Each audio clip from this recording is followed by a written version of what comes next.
Everyone, સ્વાગત છે તમારું મારા કિચનમાં। તો બિલકુલ ખાંડનો ઉપયોગ કર્યા વગર, કોઈ પણ કેમિકલનો ઉપયોગ કર્યા વગર અને એકવાર બનાવ્યું અને 6 મહિના સુધી સ્ટોર કરી શકાય તેવું એકદમ હેલ્ધી એવું હોમમેડ બોર્નવિટા બનાવીશ। આ બોર્નવિટા બહાર મળતા બોર્નવિટા કરતાં ઘરે ઘણું એવું સસ્તું પડે છે અને એકદમ હેલ્ધી બની અને તૈયાર થાય છે।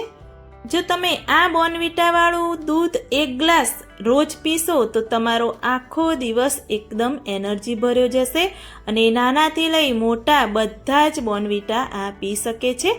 જો તમને મારો વિડીયો પસંદ આવે તો સ્કીપ કર્યા વગર એન્ડ સુધી જોતા રહેજો। બોર્નવિટા બનાવવા માટે મેં અહીંયા ગેસ પર કઢાઈ રાખી દીધી છે અને કઢાઈ છે આપણે જાડા તળિયાવાળી રાખવાની, ગેસની ફ્લેમ એકદમ મીડિયમ રાખવાની। મેં અહીંયા 1 બાઉલ ભરી ઓટ્સ લઈ લીધા છે। વજનમાં જોવા જઈએ તો 100 ગ્રામ ઓટ્સ છે। તો ઓટ્સને પહેલાં આપણે થોડા એવા ગરમ કરી દઈશું, થોડો મોઇશ્ચરનો ભાગ હોય એ દૂર કરી દઈશું। આપણે વધારે પડતા નથી શેકવાના, એ પણ ધ્યાન રાખવાનું।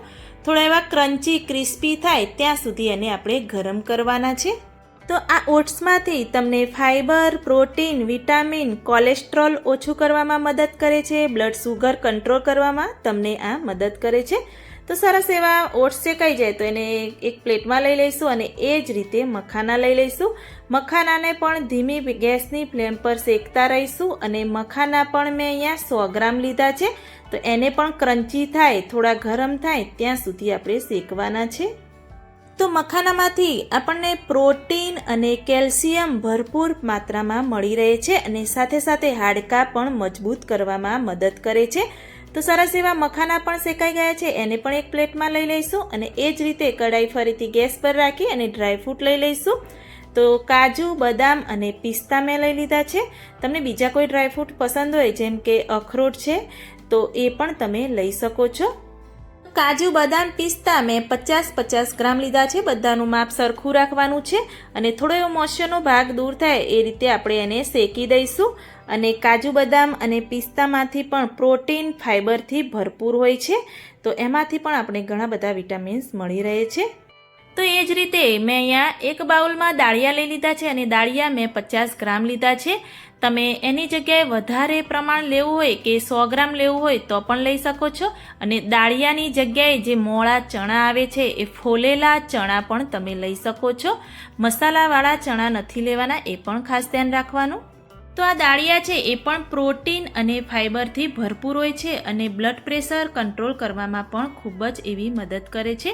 તો સરસ એવા દાળિયા શેકાઈ ગયા છે। તો ગેસની ફ્લેમ થોડી એવી ધીમી કરી એને પણ આપણે એક પ્લેટમાં લઈ અને ઠંડા થવા દઈશું।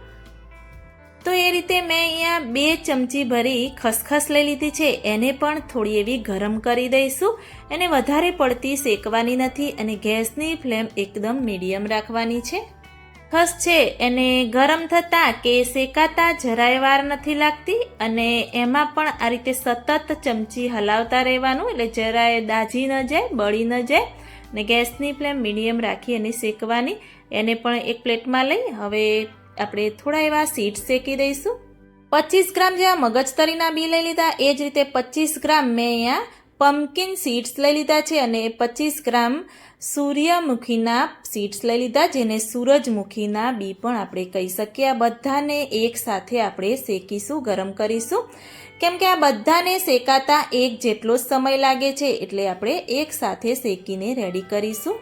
અને હા, મેં બધી સામગ્રી માપ પ્રમાણે લીધી છે। એ તમને જો કોઈ સામગ્રી પસંદ ના હોય તો એને ઓછી લઈ શકો છો અને જે વધારે પસંદ હોય એને વધારે લઈ શકો છો।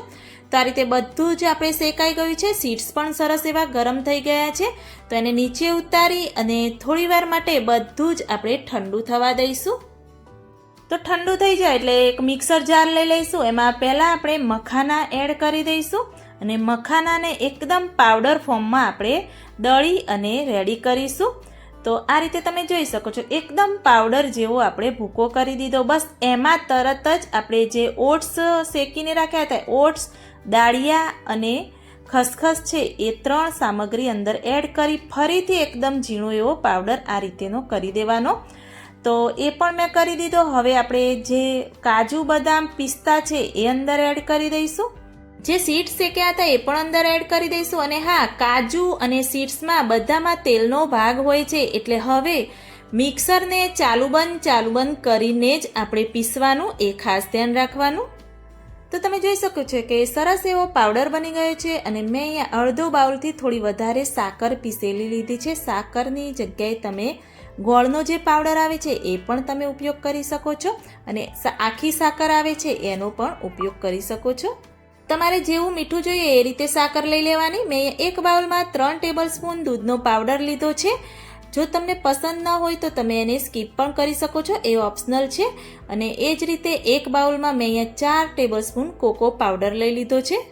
તો હું અહીંયા ચોકલેટ ફ્લેવરમાં બોર્નવિટા બનાવવાની છું, એટલે મેં કોકો પાવડર લઈ લીધો છે. અને માનવ માહિનને ચોકલેટ ફ્લેવર ખૂબ જ એવી પસંદ છે, એટલે હું અહીંયા કોકો પાવડર એડ કરી રહી છું. જો તમને પસંદ ન હોય તો તમે કોકો પાવડરને સ્કીપ પણ કરી શકો છો.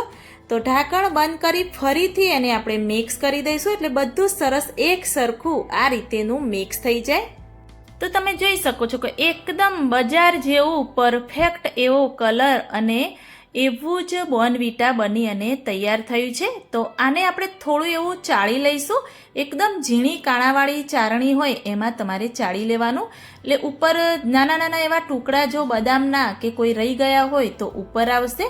તો આ રીતે ધીરે ધીરે કરી બધું જ બોર્નવિટા છે એ પહેલાં તો આપણે ચાળી લેવાનું. જો તમારે ચાળવું ન હોય તો તમે એમ જ ઉપયોગ કરી શકો છો, પરંતુ માનવ માહિરને એ નાના એવા ટુકડા આવે તો જરાય પસંદ નથી, એટલે હું અહીંયા આ રીતે ચાળીને એકદમ ઝીણો એવો પાવડર બનાવીને જ તૈયાર કરીશ. તો આ રીતે ધીરે ધીરે આ બધું જ આપણે ચાળી લઈશું, અને ઉપર ઝીણા એવા ટુકડા અને એ બધું આવશે એ ફરીથી આપણે પીસીને તૈયાર કરીશું. તમે જોઈ શકો છો કે આ રીતેના જે ટુકડા આવે એ હું પીસી અને ફરીથી ચાળી અને રેડી કરી દઈશ. તો મેં અહીંયા બાળકોથી લઈ મોટાઓ બધા જ ઉપયોગ કરી શકે તેવું ઇમ્યુનિટી બૂસ્ટર એવું હોમમેડ બોર્નવિટા મેં અહીંયા બનાવીને રેડી કરી દીધું છે. તો તમે પણ એકવાર આ ઘરે ચોક્કસથી ટ્રાય કરજો. જો એકવાર ટ્રાય કર્યો તો બહારથી લાવવાનું પણ તમે ભૂલી જશો. તો હું તમને એક ગ્લાસમાં દૂધ બનાવીને પણ બતાવીશ. તો આ રીતે એકદમ ઠંડુ એવું દૂધ લઈ લેવાનું ગ્લાસમાં, અને 2 ટેબલ સ્પૂન હું અહીંયા અંદર એડ કરી દઈશ બોર્નવિટા, અને એકદમ સરસ એવું ઠંડા દૂધમાં પણ સરસ એવું મિક્સ થઈ જશે. તો આ રીતે આપણે પહેલાં તો મિક્સ કરી દઈશું. તો 1 ગ્લાસ બોર્નવિટા તમે આ બનાવેલું પી લીધું તો આખો દિવસ તમારો એનર્જી ભર્યો જશે. અને આ બોર્નવિટા ફાઇબર, પ્રોટીન, વિટામિનથી ભરપૂર એવી બોર્નવિટાની રેસીપી તમને કેવી લાગી એ મને કમેન્ટમાં જરૂરથી બતાવજો. જો સારી લાગી હોય તો મારી ચેનલને લાઈક, શેર, કમેન્ટ કરજો. મળીએ કોઈ એક નવા વિડીયો સાથે, નવી માહિતી સાથે.